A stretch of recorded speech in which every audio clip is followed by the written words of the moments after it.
If you're finding yourself just obsessively holding on to a woman who hurt you badly, there's nothing wrong with you. You're not crazy. You're not alone.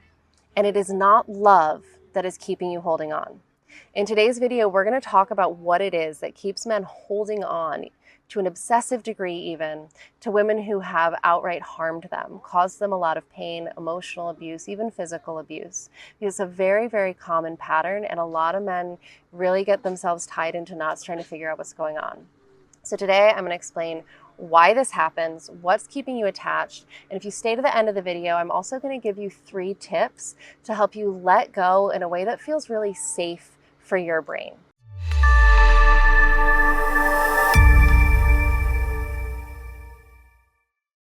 If you're in this situation, you probably feel like things are just out of control and a little bit crazy, right? You know, if you look back, you can say, okay, I know this relationship wasn't good for me, right? There was a lot of toxicity. There might have been a lot of abuse. She might have been really critical or cruel. But at the same time, the idea of her leaving, of her being with somebody else, the idea of being alone without her feels like you can't survive it. It feels like the world has just dropped out from underneath you and you don't know how to move forward from that. This can be especially disturbing when you look around and realize that like you're quite successful in other areas of your life. And maybe you're a very reasonable, rational person. A lot of my clients in my Better Beyond Divorce program, they're engineers, they're doctors, they're lawyers, they're teachers and professors. These are very intelligent, very educated, very successful men. And yet, here they are holding on to a relationship, to a partner, to a woman who wasn't kind to them, who wasn't loving towards them, who might have been outright abusive or cruel. A lot of times these men are dealing with a woman who's accusing them of being controlling or narcissistic or weak, and yet they can't imagine a life without her. Right? They feel like if she's not there, they will never be okay. They don't know how to be without this relationship. And they might even look at that and be like, what is going on? Often their friends and family are like, look, like this is actually not a bad thing for you. You need to let go. You need to move forward. I've even had people tell me that their therapists say like, look, like this is a good thing. Just let go, move on, go out, get laid, right? Find a new partner. You can get over this. But inside, it feels so profound, right? It's such a profound loss. And they don't know how to be away from this person. It feels like it feels like if she's not there, no one will ever love them. Nobody will ever want them. They're not going to be okay moving forward. So what's really going on here? Why are these otherwise successful, capable, strong men feeling so broken and beaten by this relationship that really wasn't healthy for them in the first place? Why can't they let go? If you've been on YouTube a lot, you've probably come across something called a trauma bond.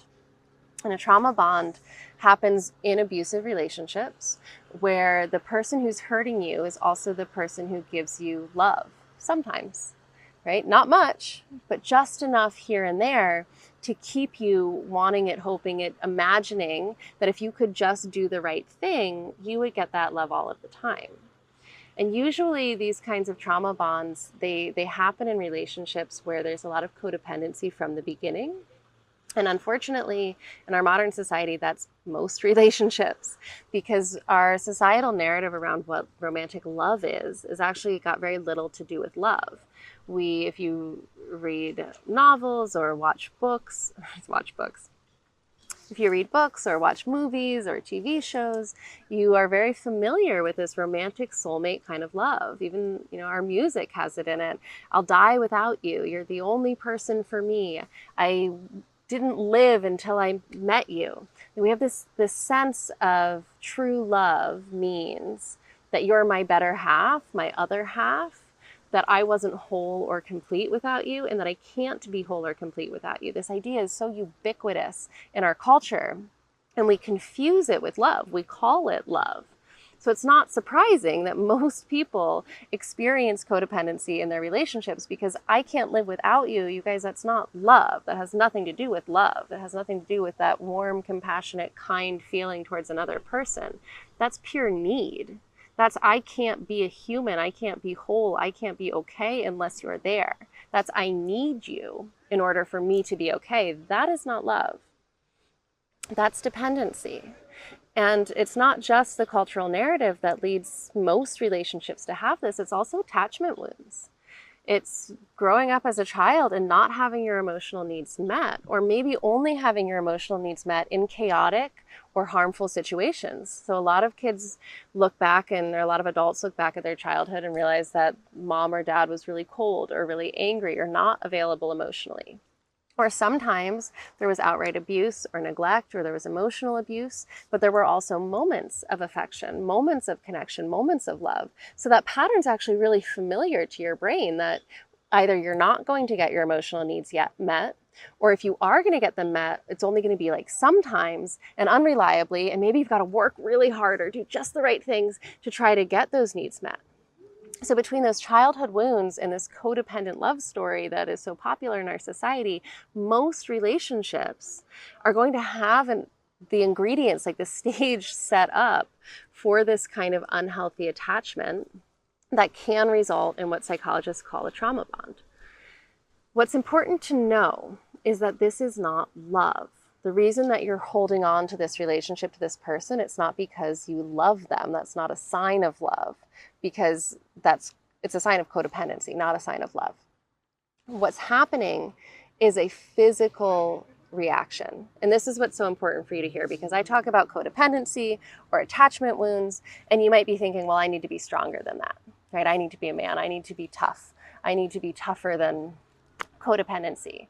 But this is not about willpower or determination or strength. It's about physiology, right? You're not dependent on this person just like in your thoughts. In fact, your logical, rational, reasonable brain probably knows better, probably knows this relationship wasn't good for you and that there's a healthier future ahead of you. It's not the logical brain that needs to be convinced. The part of you that is feeling dependent is your emotional brain, which is the limbic system and your whole nervous system. In fact, that if there's that trauma bond present, it can feel like an addiction in the body. Like you literally need this person, and being around them and getting any little bit of affection or validation from them releases a flood of dopamine in your body. Like this person has become linked to feeling safe, to feeling loved, to feeling good. They've become a trigger for that in your body. So for you to feel the pleasant sensations of dopamine or serotonin or oxytocin, it can all become tied to this person. So this isn't just a question of mental strength. It's a question of physiologic addiction to this particular trigger that allows you to access all of these different neurotransmitters and chemicals that make you feel good. To add another layer of complexity, not only do you have this like physiologic addiction to being with this person, you probably also have a lot of your sense of identity tied up in being married to them. You're tied up to your sense of who you are is tied into being their husband, to being a father in this family unit, to being a protector, to being a provider. And so you've got this physical tie to them, and then you also have your whole sense of identity and who you are is tied to them. That's not about love either. In fact, that's not even about them. That's about who you are. And so all of these layers are present. This is why you can't let go, because one, you don't know who you are without them, and two, you don't know how to feel good without them, right? You don't know how to access dopamine and serotonin and oxytocin without this person. And when they're away from you, you may actually experience physical withdrawal symptoms, as though you were withdrawing from alcohol or another drug. Anytime our system becomes dependent on a specific trigger to release dopamine in particular, much more than serotonin or oxytocin, we can become really addicted to it. I mean, look at what happens with teenagers on social media, and let's be honest, even adults with our phones, right? It's that constant little dopamine click. And when you lose your phone, how do you feel? Like you freak out. We can become addicted to anything that feeds our dopamine system. This person feeds your dopamine system. And if there was real toxicity, if there was real abuse in the relationship, if this person actually hurt you, which often happens in these kinds of codependent dynamics, that can actually make that addiction even worse. Because the same person who's causing you pain is the only one who can make you feel good. And that is a mind fuck, you guys. It gets the brain all tied up into knots, and it can be very much like an addict's relationship with alcohol. right? Or with another drug, like they know it's hurting them, they know it's doing them harm, but it's the only thing that makes them feel okay. And so then this whole like internal battle happens where there can be a lot of self-judgment, self-doubt, or even self-loathing that builds up because you keep going back to something that's causing you harm, but you can't stop because nothing else is making you feel good. So we've got to interrupt that whole system. So I told you I would give you 3 tips to start to let go in a healthy way. These are actually 3 tips to help you learn how to feel good by yourself.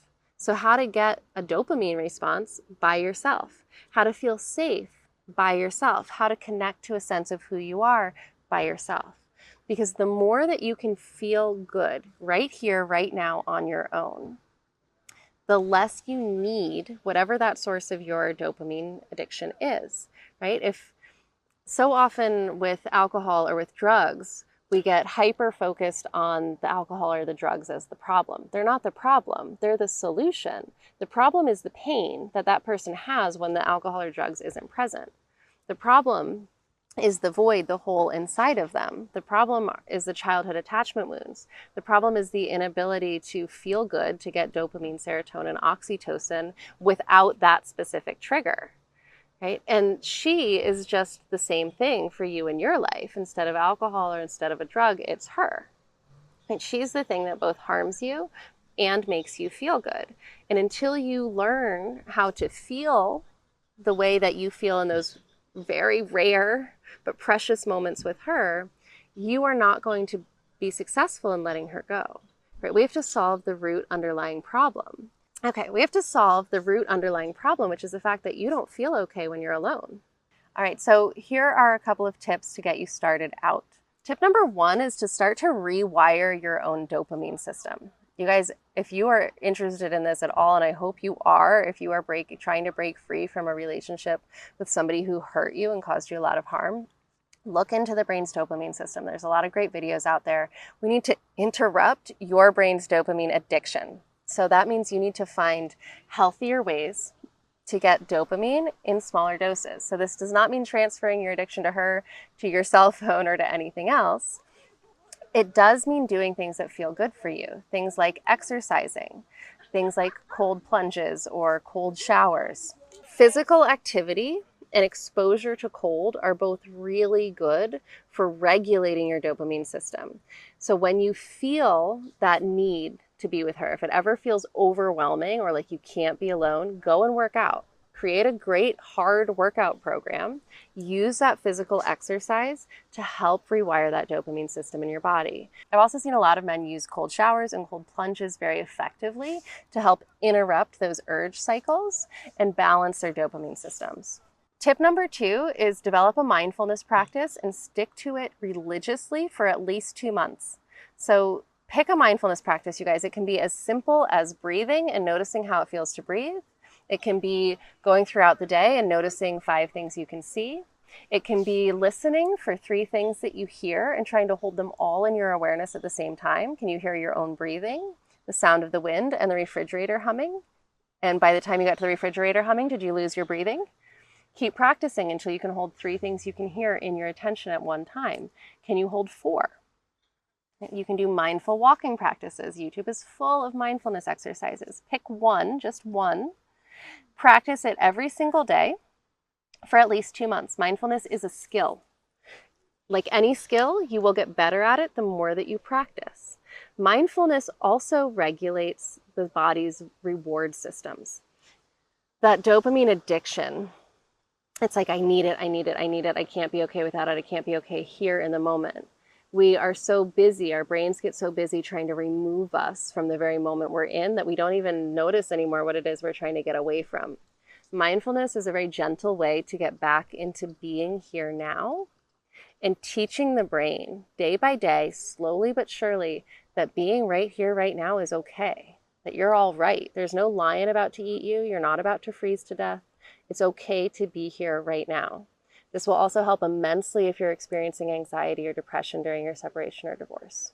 Tip number 3 is have a plan for what you're going to do when the urges get overwhelming.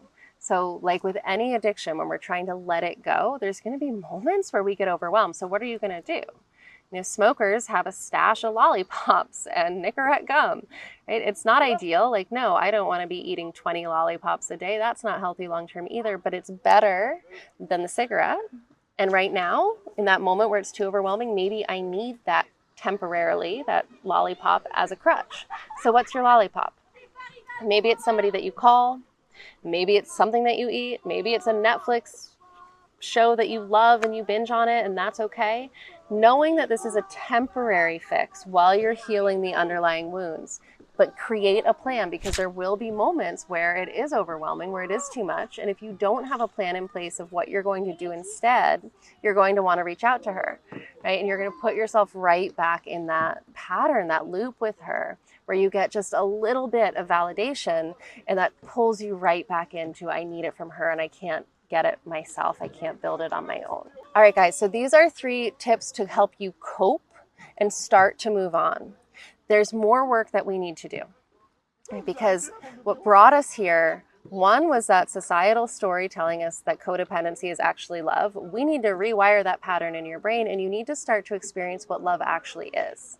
What does it actually feel like to love someone? What does it actually feel like to love yourself? Because it is not that twin flame soulmate, I can't live without you bullshit fairy tale that everyone is talking about in our society these days. That is not love. So one, we need to rewire that pattern in your brain, and we need to help you experience what love actually feels like. 2, there's childhood wounds at play as well, right? There's those attachment patterns, there's those unmet emotional needs. There's the fact that your nervous system might only know what it feels like to be loved or cared for in the context of being hurt or in the context of a chaotic environment. And maybe your system, your brain, doesn't know how to receive love or genuine care or nurturing outside of pain or chaos or abuse. So we need to heal those underlying childhood wounds. There's identity work. Who are you outside of a relationship? Who are you as a man? What does it mean to be a man outside of a relationship, in a relationship? There's a lot of other layers of work we need to do to heal the underlying wounds. This is the work that I do with my clients in Better Beyond Divorce. If you would like to learn more about how to work with me and what that program looks like, go ahead and watch my free masterclass. It's called How to Take Back Control of Your Life After Divorce. It's going to show you exactly what it looks like to work through the Better Beyond Divorce program, how to get real results, how to get your life back, how to move forward into relationships that are healthy and whole and not codependent. And in that free training, I'm also going to teach you the top emotional regulation strategy that I use with all of my clients that will help you get to that place where you can be alone and be okay, because that's where she's really going to lose her power over you. That's where you break free from this codependent cycle where you're holding on to somebody who hurts you, who causes you pain in a relationship that cannot end well for you in the long run. All right, so next step, go watch my free masterclass, How to Take Back Control of Your Life After Divorce. I look forward to seeing you there.